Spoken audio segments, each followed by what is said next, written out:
Welcome to the RVA Returners Podcast, your weekly source for all things Final Fantasy TCG. Care about, because I probably don't sound good, because I do need to get a new microphone, or just one that's not embedded in the computer. Yeah, I'm gonna buy you one because that thing's a hot piece of garbage. No, it is. It's the hottest of garbage. But you know what isn't? You know what isn't hot garbage, boys? Being back for another episode of the RVA Returners Podcast, friends. It's Sunday night.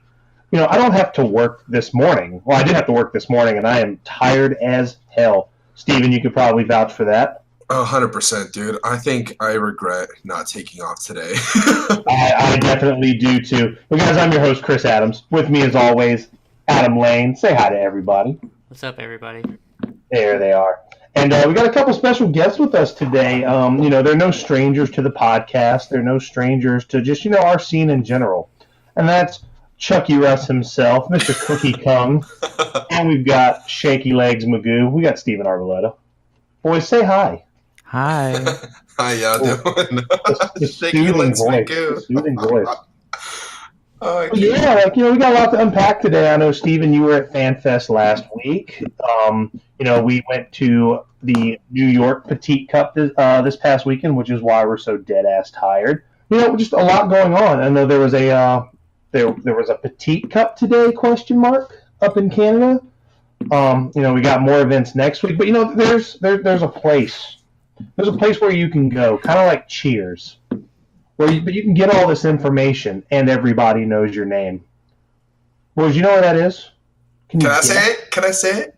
Steven, I'd be honored if you said it. Oh my god, this is so exciting. The news!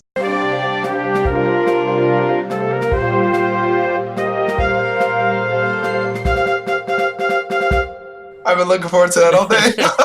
I'm not even kidding. Sound like Okimoto, dude. That's what Okimoto said. He lost his mind when he got to say it. I was thinking of 3 different ways today on how to say it. I was like, should I play a radio, calling in something, or how do I do it? But you know what? I think I did just fine. Yeah, I think you're Hi, Steven Arboleta here, long-time listener, first-time caller. Can I say it? Yeah, I think you definitely obsessed over that too much, Steven. I've been looking forward to it all day. I love it. It's like Mac and Always Sunny when he did the sports trivia to get the shot. Golden. Anywho, headlines this week. So we got a spoiler. There was another card of the week this past week. Adam, if you want to take it away, I actually kind of like this card. Yeah, I'll read it off. So it's a 3CP Lightning Forward, Job Warrior Darkness category, Final Fantasy Legends. Alba, she's a 6,000 power EX burst. When she enters the field, choose as many forwards your opponent controls as Job Warriors of Darkness you control and dole them. And if your opponent has 2 or more dole forwards, she gains haste and can't be chosen by opponent summons her abilities. Card's pretty good. I actually like that card a lot. I think it's just a good punish card.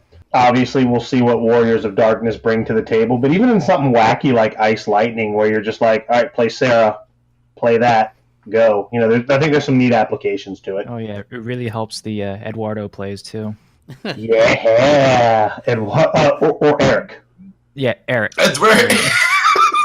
Only 2 people are going to get that. There'll be a few people that get it, but that's the best part about it. Is there someone playing Eduardo in New York? No. But yeah, I mean, it's pretty good, right? It's good by itself. You don't even really have to run any other Warriors of Darkness, although it helps for the burst. Because if she hits off burst and you're not playing any other ones, you're not really doling anything. Exactly. I think she's just a really interesting card. Even her last ability is pretty cool, but there are ways to play around it, right? Because if you activate your own stuff, you can actually turn it off. Mm-hmm. Yeah, and I mean, she pairs well with the other Lightning Forward that we've seen, Diana, right? Because you can just play these 2 on color if you want. Basically make Diana a 1 CP. And then for this new card's effect, it includes herself as one of the Warriors of Darkness, correct? Yeah, it does. Mm-hmm. Okay.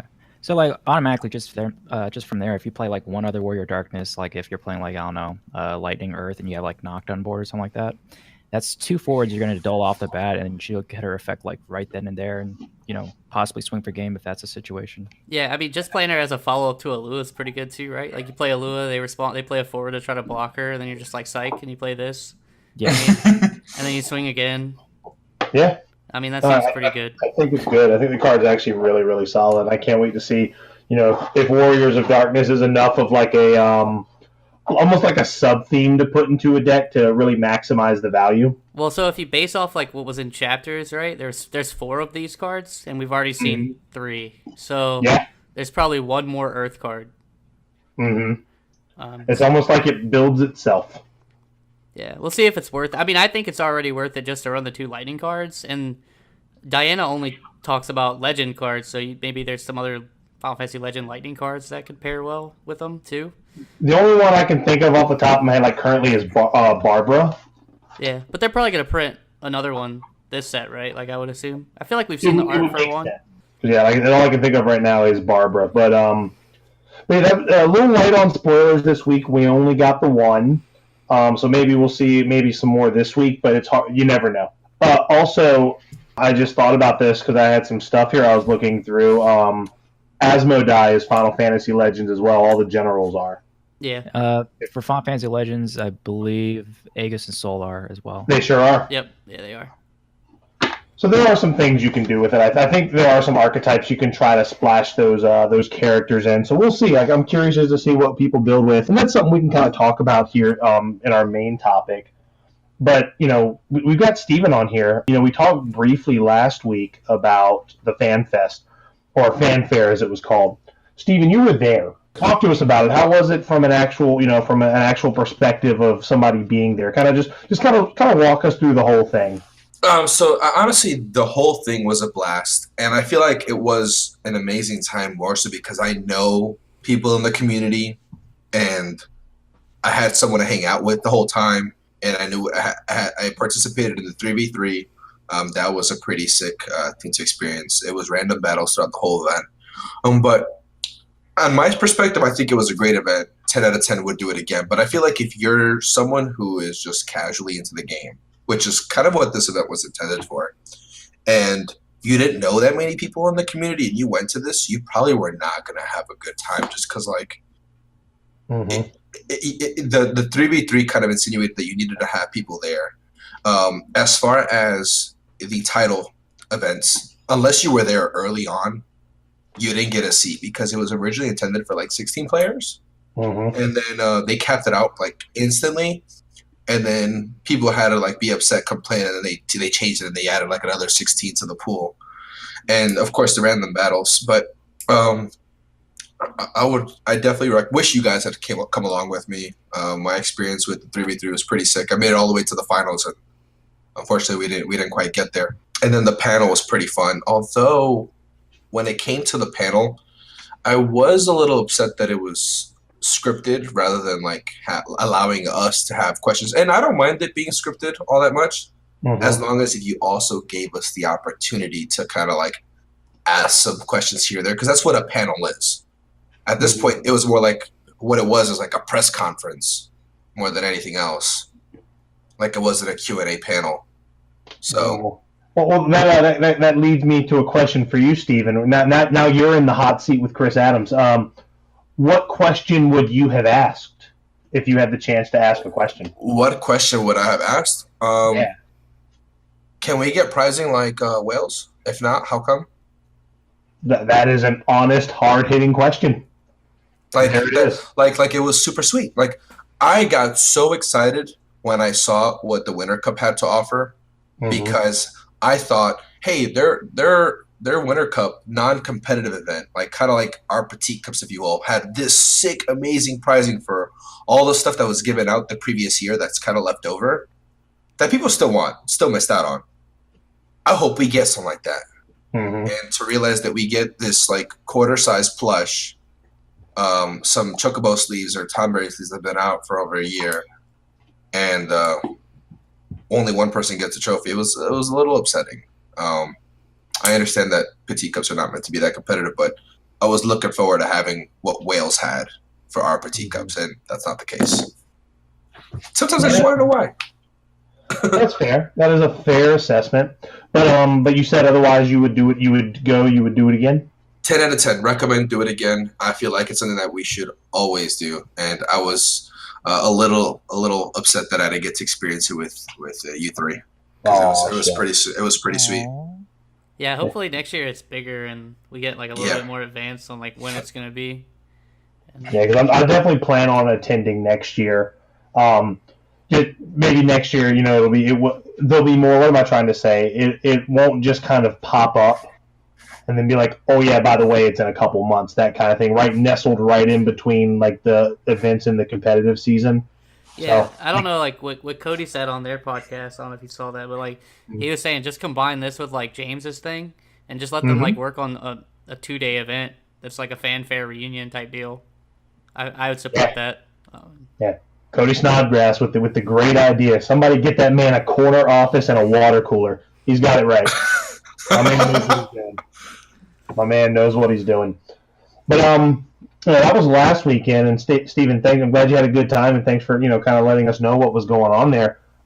This weekend we all got to travel again, but we got to go together. Adam, unfortunately, you weren't able to go. Yeah, I had some stuff to take care of on the home front.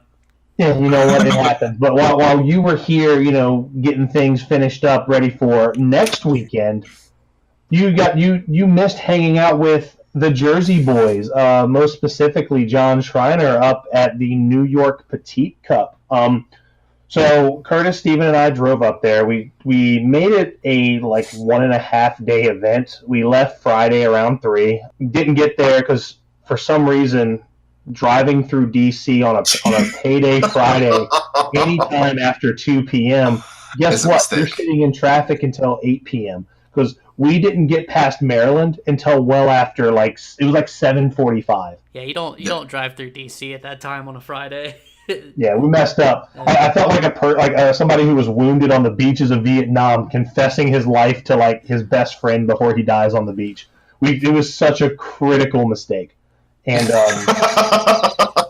it was just awful. We were just like, we messed up. We messed up real bad.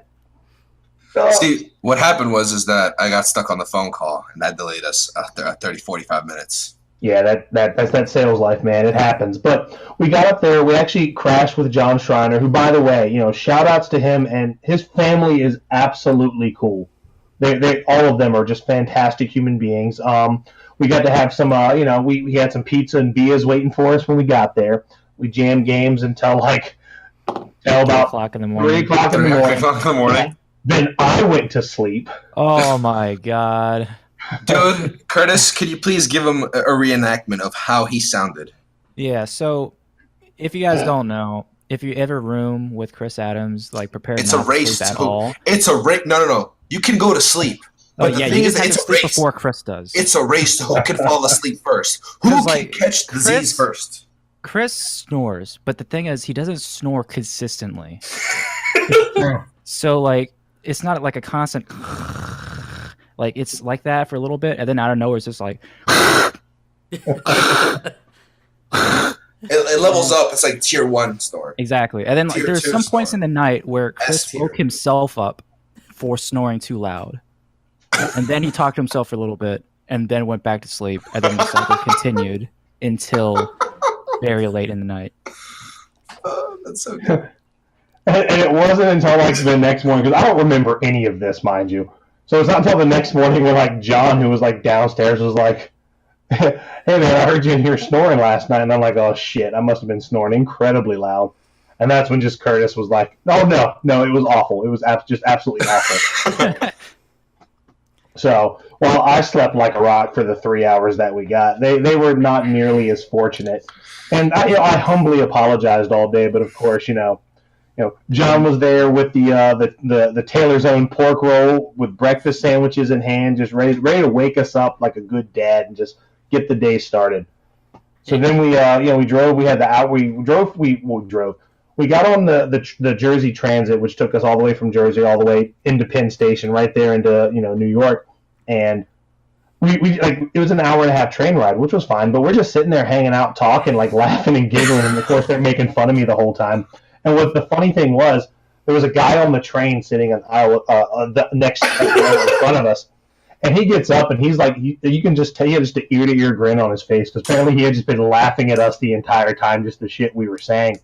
And he says, "Now, I want to thank you guys. You guys have been just perfect entertainment for the last 30 minutes."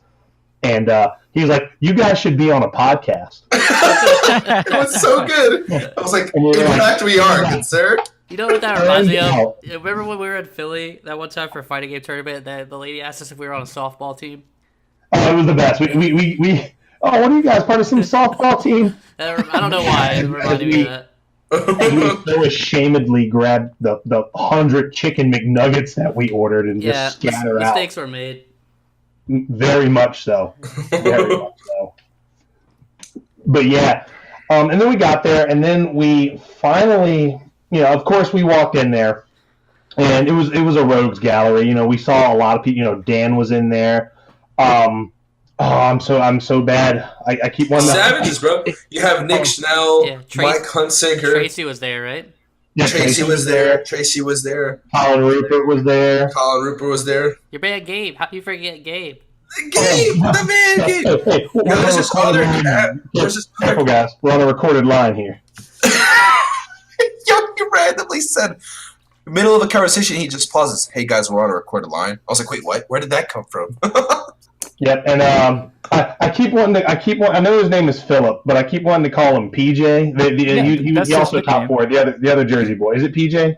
Well, yeah, they call him PJ, but Phil. PJ, call him Phil too. Okay, cool. I couldn't remember because they played PJ all weekend, and I was just like, okay. And it's one of those things that the keep hearing the word so much that I forget, exactly who it is.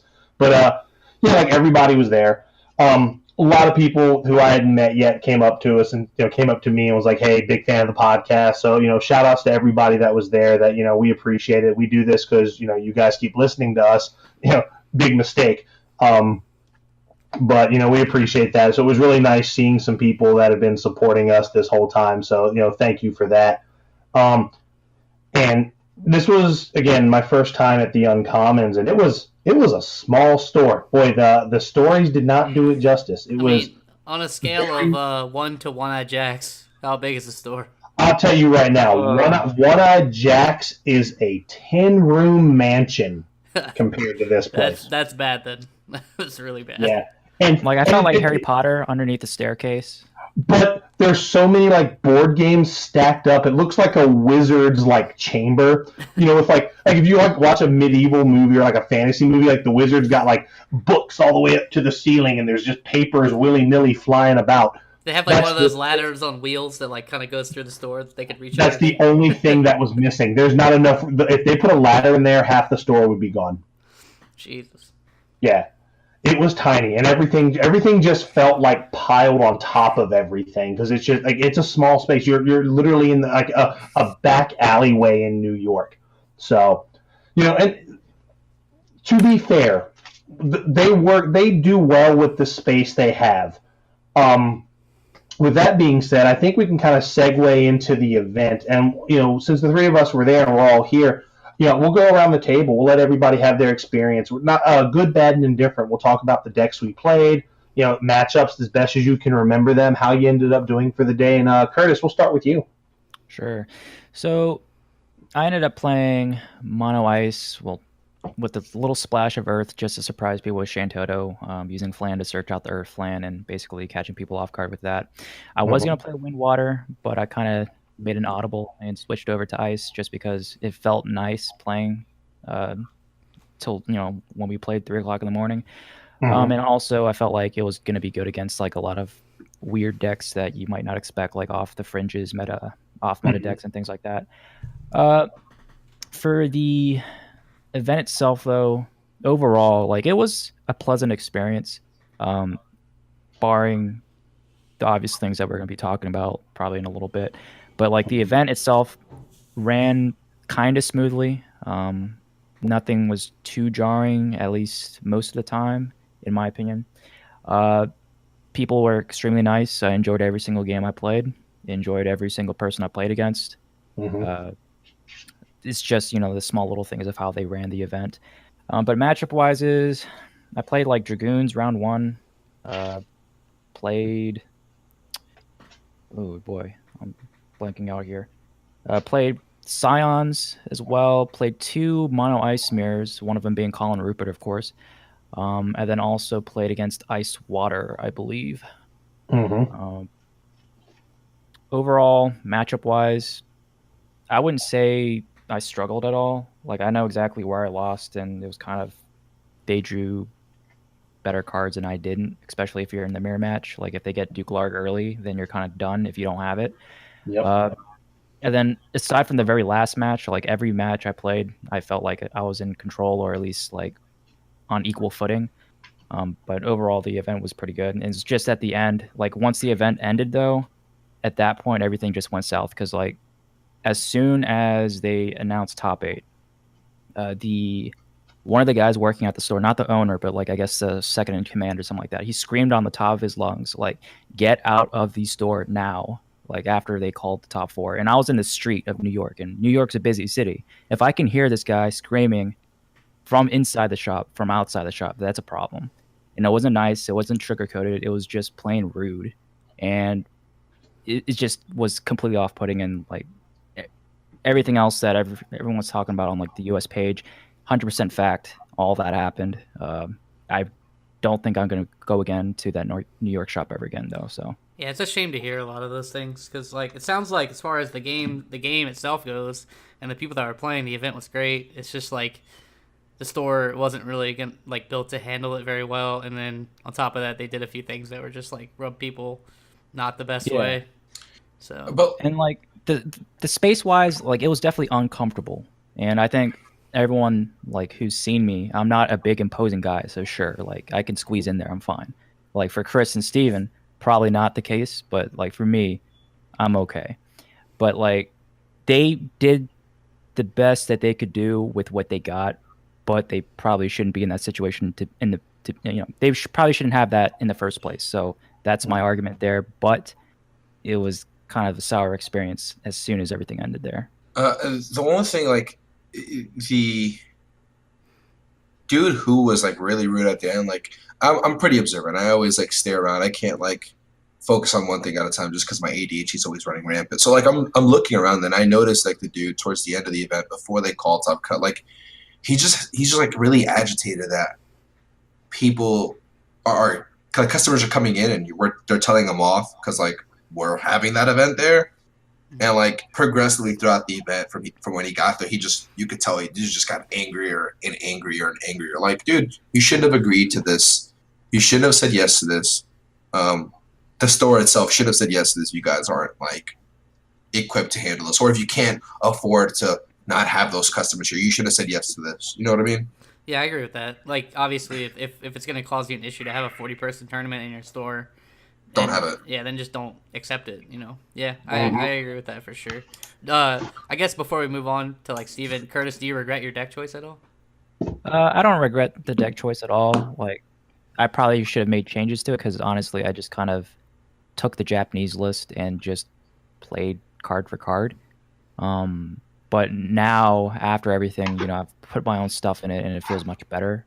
So not really so much regret, just kind of should have thought about it a little bit more, but it's whatever. Yeah, I hear that. I guess, Steven, you want to talk about your deck and stuff? Yeah, I was playing a Wind Earthless. I think it was like 16 or 18 EX bursts. And it felt really good. I feel like my losses were. I know at what point I lost in the game and what caused it to happen. But the event started out really fine. I was drawing the nuts rounds 1, 2, and 3.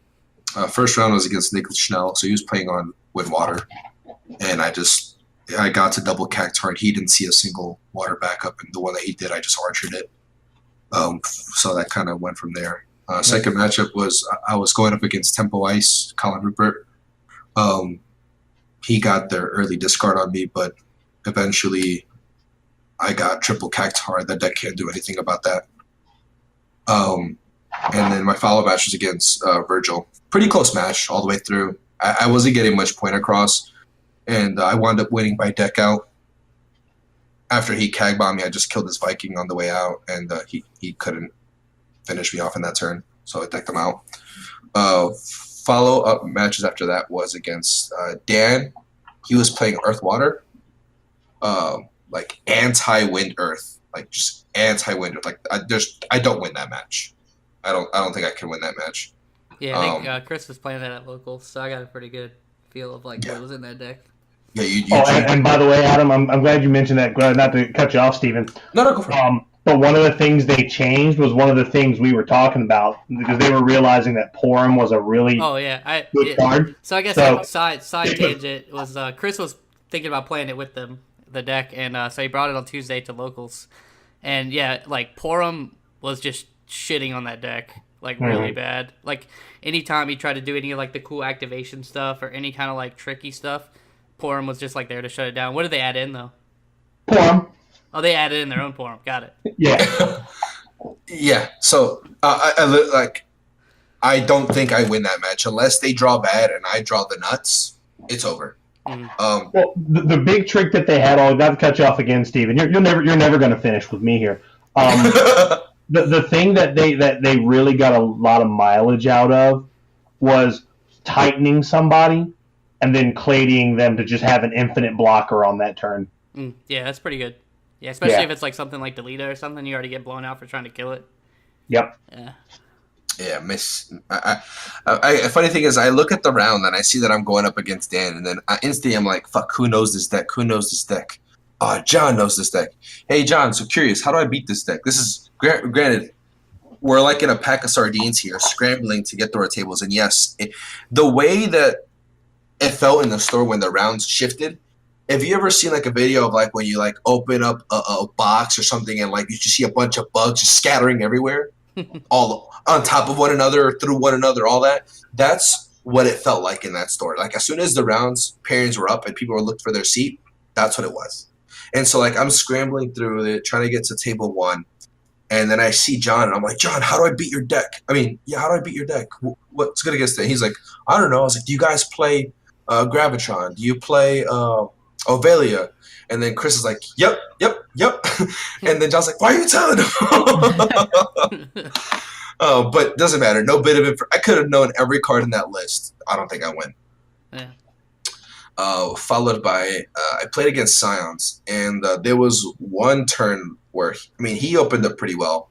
All three backups that he needed, Alizé, Alphanat, all that. But I wound up catching up, and I felt like I was pretty in control at one point until I play my Dodaluma, and I have a wall on the board. So I got one Cactuar, one Dodaluma, one wall. So I think I'm in good standing. And I enter combat, and I say Brave 2K on the Dodaluma. And I'm like, as soon as I said that, I was like, fuck, I should have said EX Burst. And I was like, I'm not going to swing this turn. And then I like think about this for like the next like 30 seconds to a minute. And I'm like, screw it, whatever. I'm swinging with Dodaluma. So I swing with Dodaluma. Odin off the top kills wall. And I'm like, all right, that's it. It's over. Yep. Yeah, as soon as he killed the wall, I was like, all right, I'm not pushing anymore. And he had a Yida, Pops, and something else there. So it was pretty much over from there. And then the last match, I was playing around a Cleon the whole game. And my intention was to use a Chaos Walker of the wheel to pop the Cleon and then use my backups for Diabolos. And I did it the exact opposite. And I lost there. Damn.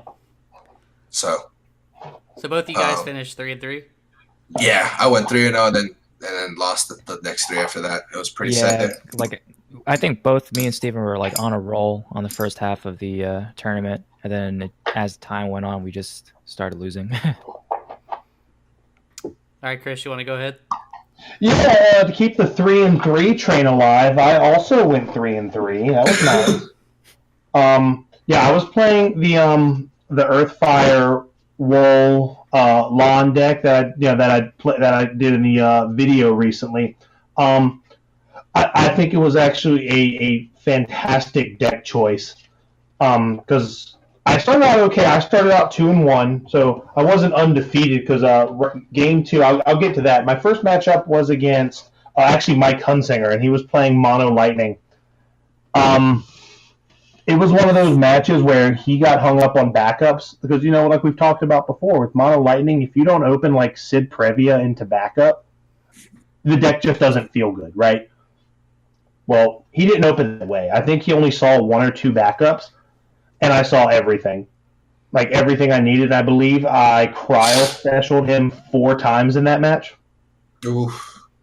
Yeah, like That's tough. every time he played a forward, it was like dead because he never saw Lulu, so everything's like 6K. So I was like dead. And then the one last time he tried to mount offense, he played a Knoll, and guess what I had in hand? Cryo special. Yep. So I was like, we're gonna put his trigger on the stack, and boop, Yeah, that's why and I that don't was a like the wrap card. after that. That's why I don't like the card that much. Yeah, it was. I just had it. And it got to the point where he was just like, "Don't tell me you have another one. Don't tell me you have another one." Yeah, I mean, every card I drew a Cryo or a Phoenix or something. Yeah, I mean, Every technically, like counting the Phoenixes, there's 9 Cryos. If you want to count the Phoenixes as Cryos, so like yeah, pretty much. So first match went pretty well. Second match I played against Mono Ice. And I think the matchup that I have against Mono Ice is actually really good. The mistake I made, and I'm not taking any away. Anthony Suarez, I believe was his name, who played the deck incredibly well. I believe he made top 8. So he played the match incredibly well. But there was a point about midway through the game when we're pretty even, where I had a choice to make. I had Luneth and Soul on board. I could either play Aegis into Warrior of Light to push him through to 5. To 5. No, it would have put him on 6. But I also have the ability to like Cryo Special in my hand as well. So instead of essentially pushing, and now that I think, because I guess in my mind I was worried about tapping out, not even thinking that Aegis gives my entire board Brave. Because I was playing around getting blown out by Zalera when Zalera wouldn't have even mattered. Yep. So I chose wrong, and it just kind of snowballed from there because he just hit all the gas. He hit an Orphan, and that was a wrap. So I lost that one. Round 3, I played against this Ramza Leo, kind of like the Shota deck, but it was more of like what am I trying to say? Like, it seemed a little bit faster than that. But that was actually the first match where Lon really, really shined. I pretty much machine gunned down his board twice and just swung through to win. So that was good. Then the next round I played against Virgil. He was on Mono Water, and that was one where it was just a close game all across the board, and then I just wasn't able to finish him before he had a really favorable Cognazzo turn, and that was just it. So he played the deck very well. He just knew when to drop what, and then I got Cognazzo. It did what Mono Water does, and he was able to. He had one Light Yuri in the deck, just one, and he was able to stall for enough turns that it mattered. It was really really clean play. So very, very, very solid stuff. So no Fasolia in the deck? Do what? No Fasolia. It was no Fasolia. But then next was probably my favorite match of the day. So right now it was against Gabe. Right now I'm 2-2. And 3 X and 2s could make it in. And right now my 2 losses are people who are like at the top table. So I'm like, it's looking pretty good. If I can win out, I could probably if I win out, I could probably sneak into top 8 as like the 8 seed, maybe, or I'd be on the bubble, whatever. So I play against Gabe, and we're just cracking up. Like we just got the whole shop cracking up around us, and we're because every time we pass a turn, it's just like, your turn, please. And we're talking about just Gabe, we're on a recorded line. Calm down. We're just talking, just having a good time, just cracking up. And so what happens is he stabilizes. I make a critical mistake by playing into a Shantoto because I've got a couple forwards out, and I'm like, all right, I'll just pressure. And I want to say one of the EX bursts, after I did that, after I committed to the board, he flipped a Star Sybil. There's my Vietnam helicopter again. And what does he do? He immediately grabs the Shantoto, of course. At this point, that's 100% what you do. So he plays it. And then the momentum slowly starts to shift back into his favor. I just can't get caught back up. I have 1 out. We're at the end of the game. We're at 1 out. And with the turn he Shantoto'd, one of the forwards that got removed was a 2-drop Cryo. That's very important for the way this story ends. So I got 5 cards in hand. Gabe's got 4 forwards on the board. It's lethal. It is lethal. I look at Gabe when he goes. I say, I got to pass and just hope for my 1 out. So Gabe's like, are you sure? I'm like, oh yeah, it's the only thing I can do. So he goes to his turn, goes to the combat phase, does all this stuff, and I'm like, all right, Gabe, I have 1 out. And then we were talking casual. I was like, Gabe, if I flip a Sarah Mobius on this EX burst, that means I can get a Cryo and wipe your board. Sure enough, I flipped the Sarah Mobius. And I was like, holy shit, no way is this happening. But, so I grabbed the 4-drop Cryo, and I just windmill slammed the Phoenix, and then I start looking through my break zone, and then I look at my remove from the game pile, and I just hang my head and just, like, in the back of my head, I just see, like, a football just being punted across the field. Because, like, literally, I wipe his board if I stopped to just look at my break zone to see if it was in there, and I just look and just saw that it got removed from the game. The only one that I had seen at that point. Because at that point, I buy another turn. He's almost out of cards in deck, and he's almost out of forwards. I've still got more cards I can play. Like, it just that punt just changed a lot of things, and like it was the only out I had, and the fact that I got like I hit the impossible part, like the hard part I got, but it was like the easy part. You know what I mean? It's like taking a test and you nail the essay questions, but you miss like the multiple choice. It was awful. And then so I'm X3 at that point, and my day's done. Like I'm not making top 8. And then my last round was against Dragoons, and it was against. I believe her name was Kimmy. Great match, by the way. But she opened with a Barbara, just like slam Barbara, swung, and I was like, well, okay, it's going to be this kind of game. So I just went Wool, Raubon, killed it. And really just at that point, Wool and Noctis just kind of held down the fort for most of the game until she started going wide with stuff, and then I was just like, cryo special, and it just wiped the board. And at that point, the game was over. But yeah, went 3-3. My losses were a little more spread out, but I had an awesome time. You know, from a tournament standpoint, just hanging out and just talking to people, and just really just like the social aspect of it was fantastic. I agree with Steven. I didn't like the fact that it was cramped. It was just so cramped beyond rational thought. Like if you moved the wrong way, half of your deck was just on the floor. You know, like if you were sitting at like table 7, like which was back in the corner, you have to wait you have to like stand outside until everybody sits down so you can go to your seats. Especially if you're like a bigger guy like I am, I would just have to like stand somewhere and be like, I can't move until other people sit down. But you know, again, everybody was super, super nice. Obviously, the conduct at the end with the "you need to leave." Everybody out. Yeah, very much uncalled for. Like, what if, like, and here's the thing.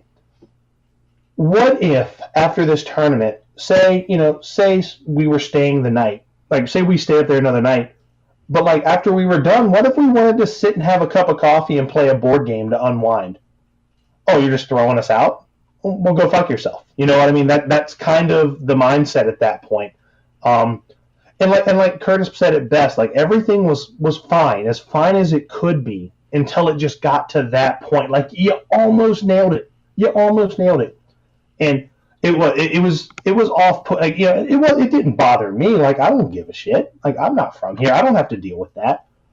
And again, up to that point, everybody was super, super nice, and it was just a really good experience for what you had to work with. And I even told him that because like the guy I was talking to, one of the guys, I was talking to that same guy who, he gets it. The store's small, and I was like, you do well with what you work with. I think that's a good place for like if you have a local scene of like 10 people, that's a great place to play. But if you try to cram 40 people into that closet, that's just not. That's not the way you want to have a quote unquote. You don't want to have an official Square event where people are going to come, especially coming off the heels of probably the most successful season you've had with this game since it's been out in North America. People want to go to your events. People want to play. But for it to kind of end and like it just came to a crashing halt, and it was nobody was happy after that. You're like, whatever, I'm done. I'm never coming back. That was kind of the general consensus. Yeah. So I mean, it just sounds like it wasn't equipped to handle just a regular tournament. It was. To put it in perspective, as far as like day-to-day matches, I'm right-handed, right?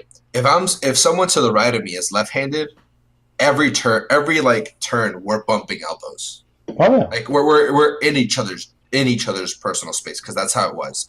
Yeah. Your mat was not your mat. Your mat was overlapping with someone else's, both in front of you and to the left of you. Like, Yeah, like if you took a play mat, you made a mistake. Like you were better off just bare assing it on the table. Like so people can like put it in perspective as far as like, because everybody has a mat. Your standard play mat to the left, like you lost about 3 inches going from left to right, and you only had you couldn't put 2 full play mats in front of one another. It was like one play mat and then a quarter of a play mat. Mm-hmm. In width of the tables and length of the tables, it was like you lost 3 or 4 inches off of your play mat. Mm-hmm. If you have 3 on a table, kind of put it in perspective that way. So it was definitely pretty tight. Yeah, and then so that was the end of the event. You know, we all just kind of left, and we went to go get some hibachi and some sushi, and just hung out a little bit. Then we we got the full New York experience. You know, we took the subway back to the train station. Played, ran around the train trying to find the right seat so we could all sit together, and we just, just about to the same thing, just kind of shot the shit and hung out on the train. And then when we finally get to the last station, Adam, you were asking about Eduardo and what all that meant. Yes. We get back to the train station. We're back home waiting for John's. His dad came. His dad dropped us off at the train station. We're waiting for him to come pick us up. Well, we see this guy walking, he's a dude bundled up. He's got a messenger bag. He's walking towards the platform, and all of a sudden this cop just comes peeling in, and like parks, gets out of the car and looks at that guy and says, "Excuse me, hey, is your name Eric?" And the guy's like, "No." He goes, "Well, how about Eduardo?" And the guy's like, Eduardo, is your name Eduardo? yeah, and then the guy's like, "No." And he just keeps walking to the platform, and this fucking gumshoe is just sitting there like, "Oh hell, what do I do now?" It was like some serious like bumbling police work. Like he's clearly looking for somebody. Probably somebody called in saying I was harassed by an Eric or an Eduardo, whatever, and like this cop was coming to look around, but he only asked that one person. As soon as he says Eduardo, we all look at Steven like, you think he's going to come over here and talk to you, thinking you're Eduardo? Yeah, he was looking at me, dude. He was just mean bugging you, like he was expecting you all, like, oh, there's a Latin menace. What's he doing over there? But like, it was just really weird. And like, of course, we laughed and giggled about that shit all the way home because we just turned it into some, just really ridiculous thing. And needless to say, I was seeing the lines all day, and there were some moments where I just started geeking. I've never seen Chris Adams laugh so hard that he has tears coming out of his eyes, bro. John did something to you, bro. The earbuds or something, like on the way. Yeah, okay. So we're driving. This is on the way there, not to backtrack a little bit, but so we're driving there. We're in the Uber, and like we're obviously we're driving through New York. So I'm just kind of looking around, just really taking in the sights, watching like there's millions of stories happening out there right before our eyes, but every one of those stories involves somebody wearing AirPods, and like obviously, like I said, I'm feeling kind of easy at the moment, and I just like have this weird like coming to Christ moment where it was like, guys, we live in a world where your headphones don't have wires anymore. And I don't know why that was such a profound, life-changing moment for me. But it was the only thing that I could think of at the time. And I'm still blown away by it. And it became just like, so it ended up being on a deeper level than I thought it was going to be. I feel like wireless headphones were invented quite a few years back, in case you weren't aware. Yeah, well, maybe, but I'm talking like these are just regular old like earbuds, but they don't have wires. Yeah, they've been around for a little That's bit. nuts to me. Like it's just, but like everybody's got them. It's like normal. I'm still thinking about like when did technology just pass me by? It's a good question. I don't know. When did Apparently, whenever wireless headphones were invented, that's what it I happened. guess they must have snuck that one in behind me. That one must have been hiding under the ring, waiting to hit me with the chair, because I feel like that's what was happening. Oh, That's man. so good. But that was my experience in New York. It's New York. I get why a lot of people go there, but I'm fine. New York's fine. Yeah, so there was also a Petite Cup in Canada today. Was there? Yeah, I mean, I guess Was there there? technically was. So I tried to get some information on it. No one's really responded back to me yet, so I'm not sure like what won or anything like that. But there was only 9 people. I do know that. Oh man, that's a shame. That's a Hey, shame. well, isn't that the goal? We want it to be that casual. I thought that was the goal. I mean, I think they want the casual from a gameplay aspect, not from the fact that there's only 9 people there. But Look at this. Yeah, I think they want people to show up, but they don't want people to like take it super. Yeah, it just oof. I don't know. But yeah, I mean, Those sounds are like Crystal Cup numbers. Jesus. I mean, it sounds like Just add a zero to the it. weekend just wasn't great for the game. Those are Yeah, Crystal and Cup that's fine. So like, I don't want to sit here and not. I mean, yeah, it's unfortunate because you want to see these competitive events have a showing, and you want people to see that the game is thriving and strong. And I feel bad like if you live in Canada and that was really your only chance for a competitive event. What if it's one of those things like, oh man, we got a petite cup. Let's build some decks. Let's play. Let's go. And it's just you and 8 of your friends that showed up. Yeah, it's kind of rough.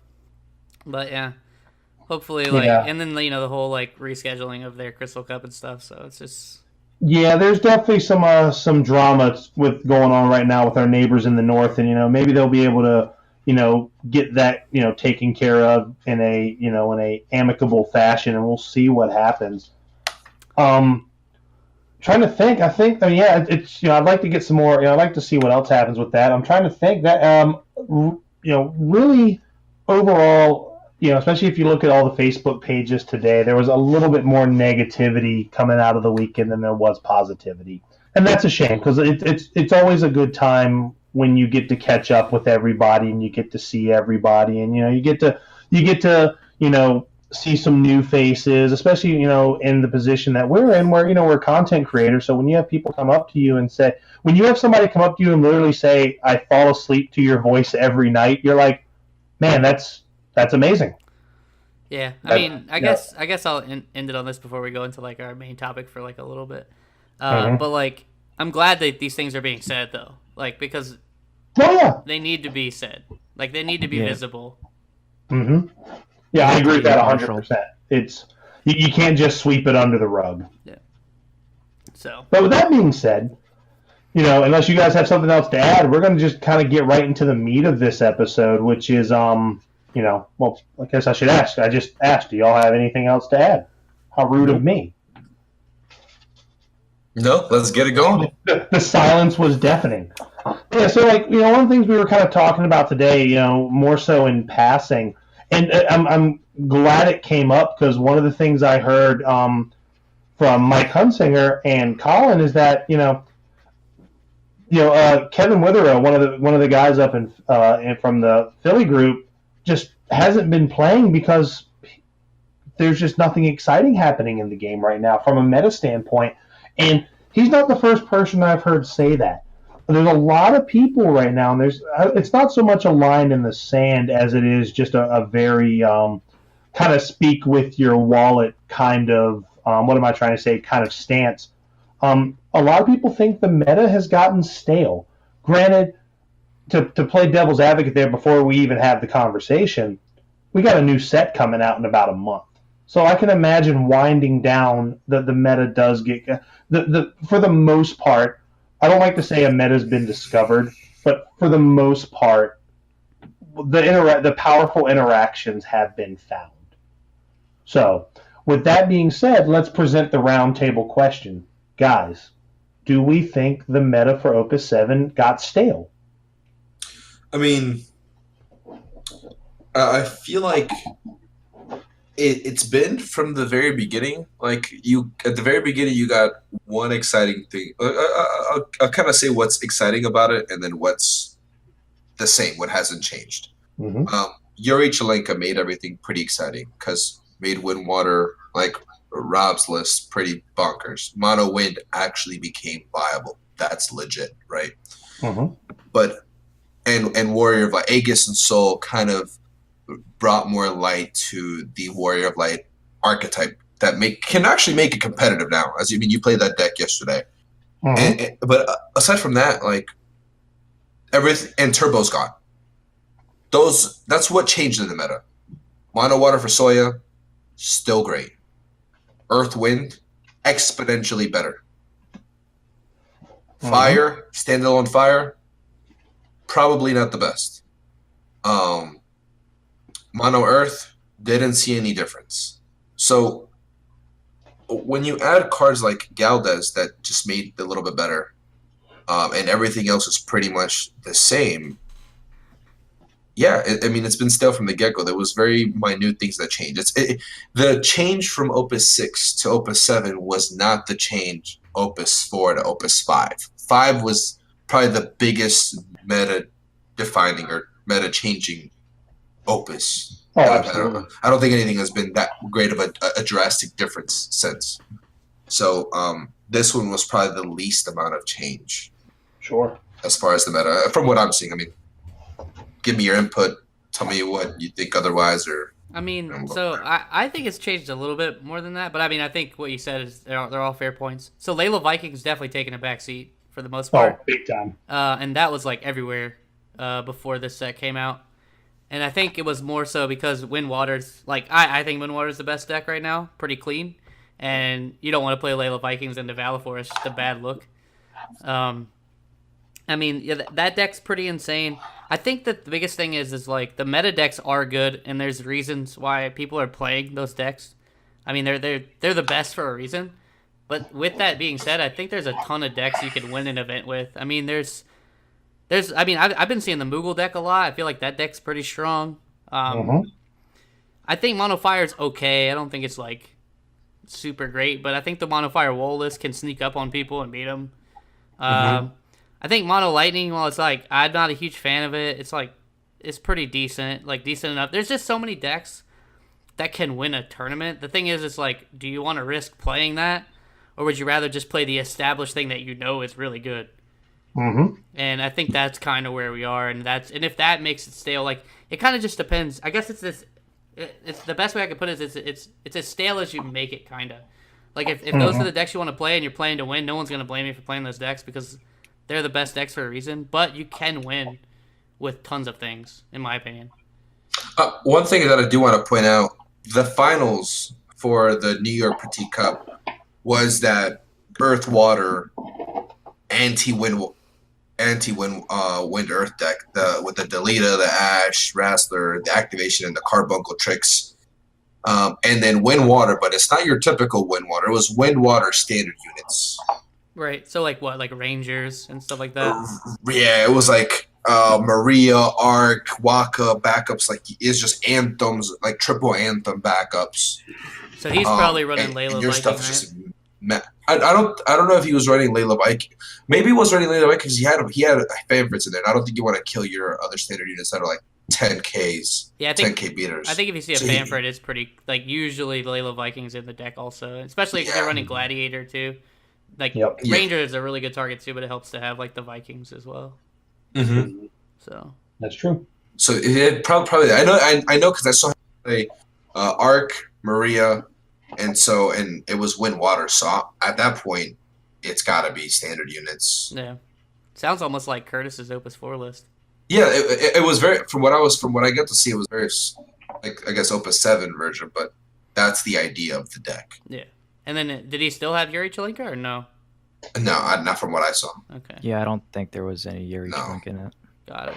So he was just going really big, basically. And then but he was playing YRP. Sorry, go ahead, Chris. No, I was going to say, truth be told, not a lot of Yuri at all at this tournament. Not a lot at all. Very weird meta. A lot more mono ice than I was expecting. Yeah, there was a lot of ice. A lot of ice. I was hoping I would run into that rounds 4 and 5. Yeah, that seems good for Wind Earth. Yeah. I mean, yeah, that should say something too, right? These people are on this list. I think, though, definitely a good amount of, players are shying away from those decks because either they find them boring or they just want to play other things. Yeah, for sure. And I think you can do that. I really do. It's just like it is a struggle, man. Because like if Wind Water just starts doing Wind Water shit, like you feel pretty helpless sometimes. Yep. Same with like Wind Earth, right? Like if Wind Earth gets set up, like Steven was talking about earlier, he had like 3 Cactuars out. Like when that shit happens, like you probably should just scoop it up. I mean, like you should play it out, but like it's probably over. It's true. So it is true. Now, Curtis, what do you think? So, I do feel like the meta in this format is pretty stale. Because I mean, like I think we all know Wind, Water, Earth, Wind, all that stuff is pretty much like the decks to play at the moment. But there's still light at the end of the tunnel because like there's so many stuff that you can play, and I did it this weekend at the Petit Cup. Like just played Ice instead, and it's a strong deck. It has really good matchups against pretty much everything. Just not really Wind Earth once they have the Data Bloom and Cactuar stuff. But aside from that, like there's decks that you can play that are just good and can perform well. Like the Mono Fire deck that that you're playing, Adam, last time. Like that deck is really good. Maybe not against like Wind Water when they do like Valifer combos, but against like everything else that's trying to set up, pretty good against that. But I think another thing to keep in mind is the meta is always stale. Like it's not just for this format. Like it's always been boring. Like once it gets to the end, like when we're talking about like all these spoilers, like for Opus 7, like when this format was introduced, we all were excited. We all were like super happy about all the cards that were presented. We were all excited to build decks and make all these lists. And none of that's really changed. It's just everyone's found like the correct formula for most of the stuff here. But even in the past, like early on, like in the early stages of the game, like Mono Lightning was always a thing. Mono Ice is always a thing. Everyone's complaining that Ice gets better cards, Lightning gets better cards. And then now it's just transitioned into new things, and now those decks still have really good cards there. So like it's never gonna change. Meta is always stale, but with every new set, maybe a couple things change here and there. It's all just in the mindset. Like it's just perspective. Now, one thing that I do want to ask all your inputs on when it comes to like what can we do to improve it being stale? Towards the end, be more creative and kind of start playing with different things? Or would you think instead of every 3 months just getting a set, getting one every 2? Nah, definitely not. Not turning out the sets faster. Like it really does come down to like play new things, because like that's what John did and what Dan did. Like they played new things. Like they came up with an idea that seemed good, and they worked on it. They honed it, and it turns out that it is good against like some of the meta decks. So at that point, you just build it up, and maybe, who knows, maybe that becomes a meta, and then from there, someone makes something that's better than that. And that's how the meta works. It's just that you have to be proactive to change the meta. You can't, like, it's one thing to be like, oh, meta is really boring, but if you don't do anything, like, that's on you. You can't rely on someone else to do that for you. And then if you do rely on other people to do that for you, that's when that becomes a new meta, and you're just still doing what you've always been doing, just playing the meta. Yeah, and I don't blame anyone for playing the meta. Like, you should play what you think you're gonna win with, and that's perfectly fine. Especially if you're going into like an event that you want to win, right? Like play to win. But like, I mean, there are definitely decks I feel like that people aren't playing. I think there's definitely stuff that's undiscovered, right? I feel like, and you can definitely counter. Like, obviously, the 2 best decks in the game right now are like not the fastest decks, right? So like, the reason I like the Mono Fire deck is because it does. This is fast. Yeah, it just gets in their face and makes them play at an uncomfortable pace.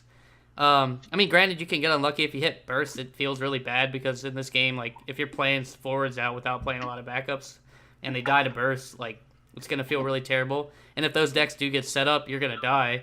But, like, you can make them play, like, really, really uncomfortable. But the thing is, if that deck ever became really good, you can easily smack that thing up and counter it. Like, you just drop Shadow Lord or, like, something like that, and, like, that deck cries. So, like, you can... I mean, you could play things like that, and like the thing, whatever, like what Dan and John played too. I mean, they're obviously like looking at countering 2 big decks, and sure, there's going to be other cards that give them a problem. But if everybody's just playing those 2 decks, I was kind of picking at his brain. I was like, well, why delete it? He's like, well, Diabolos is probably one of the most unfair cards in this game. So like, delete at least makes that card fair. Like, it just makes it not broken. Yeah, I'm still gonna Diabolos delete every time. I'll take that. Yeah, you take that point of damage and you take away pride. but it does make the card fair. Oh yeah, I mean it definitely feels a little bit worse, but I'm still gonna kill a 5-drop and reactivate my backups. It's still really dumb. But yeah, I do think Delita's in a pretty decent place right now because he's one of the few 5-drops that don't do something on entry that still feel like you have to answer him. Yeah, and then to add on to what you said, Adam, about things that being undiscovered, John and Dan, they put in the work and they did a bunch of things, and there's so many different card combinations that people just haven't touched because we're lazy. Like, I'm lazy. I've been playing Wind Water for the longest time because I didn't feel like drafting something new or putting the legwork to come up with a brand new list. Even things like Ice Winds, things that you'd never really hear of because no one's putting in the work to put something together for that. Just thinking off the bat, you can make Mystic Knight a 1-drop 8K, because you could play Maria and Duke Larg and reactivate all your stuff and you'll be pretty strong for a 1-drop. But there's just things that people aren't doing. Maybe that might be good, but I'm lazy, so I haven't done anything more than that. Yeah, it's so, hard. It's up to me. Yeah, it's hard, and Wind Water is a pretty well-oiled machine. When they get going, you feel pretty hopeless. But even Chris played Earth Fire, right? Did you feel like it was bad? You felt it's fine, right? I never felt a match where I was helpless, especially I played the match against Wind Water. The only time I feel like my options are even limited is when somebody plays Minwoo, because that takes, for the most part, it kind of takes the cryo special off the table. But I can still kill stuff like Layla Viking. I can kill a lot of things still, but I can't do the board wipe trick. But other than that, because I still run Warrior of Lights and Lon is on average a 10 to 12. Okay. I never feel like I can't compete. Yeah. None of my losses, I never got blown out. Anytime I've lost with that deck, it's because I've either done just pilot error, or they just got there before I did. Yeah. It just happens. But I've never, to answer your question, no.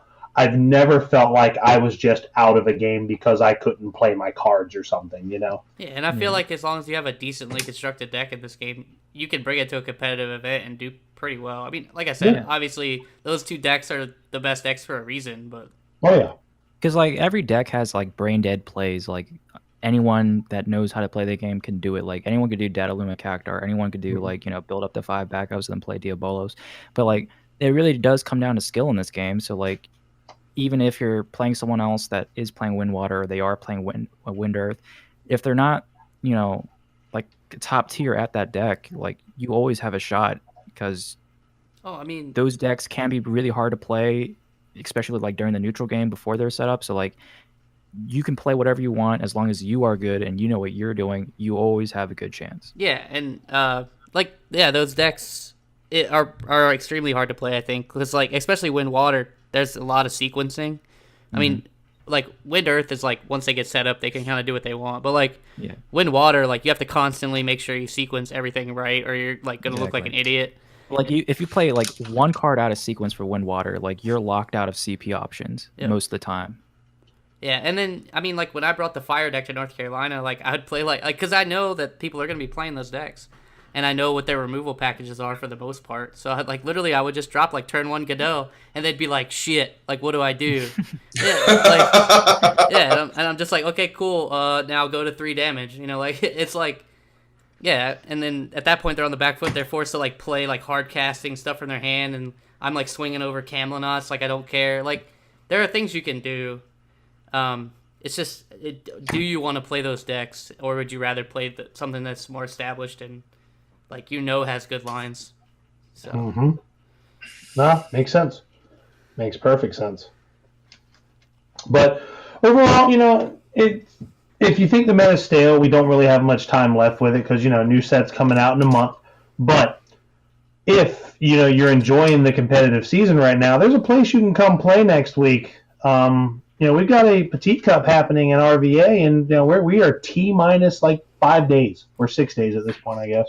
Yeah, I'm trying to get everything ready. I'll be going to the shop on Friday and setting the stream up and everything in advance.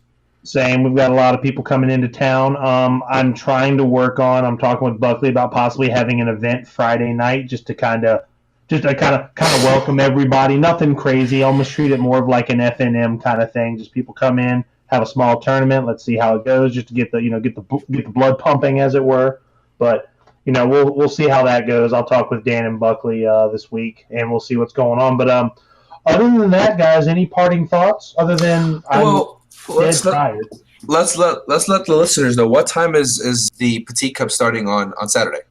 Oh shit, I don't know. So it's round 1 should be starting at noon. Okay, so noon. So make sure you guys be there.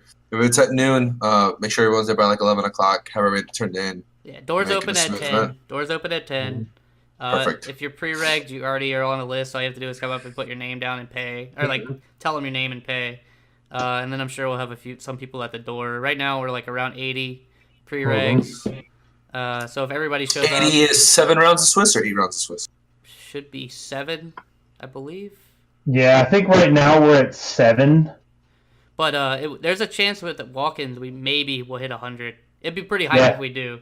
Yeah, I'd be excited about that. I mean, I wouldn't be surprised. You got a Chinese install online, PlayStation 4 with Final Fantasy 15. There's no reason why not to go. Yeah. Yep, and we got a care package coming in from Matt Rice with some more prizes to add to the pool. So it's if you're looking to play games and prize out, well, you're going to be at the right place because there's a lot of neat stuff happening. I'm also still working out logistics on maybe some possible side events because I know typically what happens is around round 3 or 4, that's when you start seeing your drops. I want to make sure that we can have something without. And it's really going to depend on how many people show up because if we have a full house, we're just not going to be able to.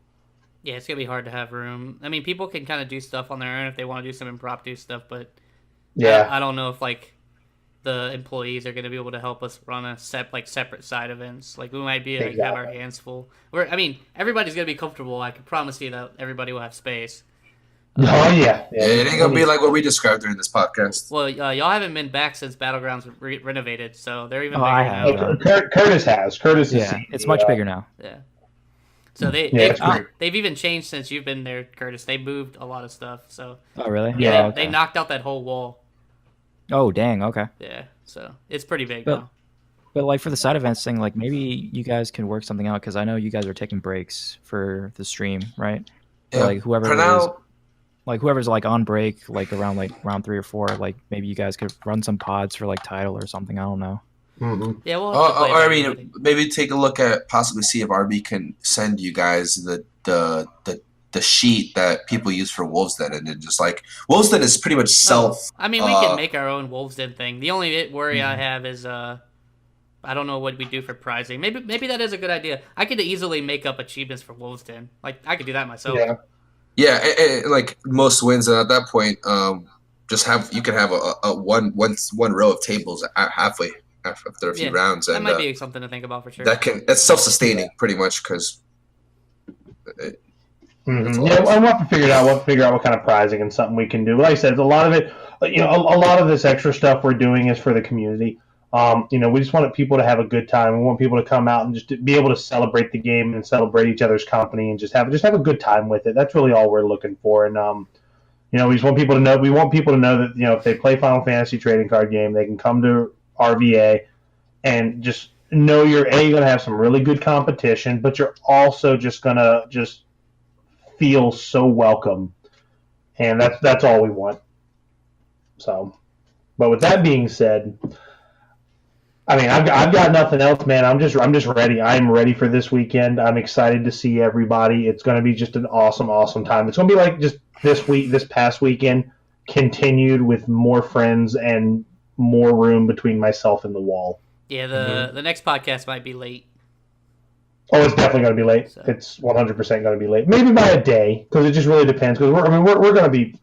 I mean, you and I are probably getting to the store a lot earlier than 10 o'clock, and that's why I don't know what time it starts. I'm going to be there all day. So. Yeah, I mean, I got to drive because Dan and John are staying with me. So. Yep. Yeah, I've actually I've gotten an Airbnb because I've got several people staying with me. So if need be, we can hang out. Like I got the Airbnb is like. About 15, 20 minutes up the road, like up Midlothian Turnpike from Battlegrounds. So, we'll see what we got going on, and just we're gonna hang out. We're just gonna hang out and have a good time, man. I'm excited. Yeah, it's gonna be fun no matter what. Chris, Yeah, with that, try to go ahead, sleep. Steven. Enjoy your sleep. It's Yeah, that time. It's that time. I'm exhausted. I'm running on I'm last dozing 3 at this days, I computer. slept I am like nodding off. Yeah, that's I can hear. That's why you don't hear his legs shaking because he's so tired. But You didn't even hear the chair. You guys didn't hear the chair the whole time. It's a Yep. good thing. It is. It is.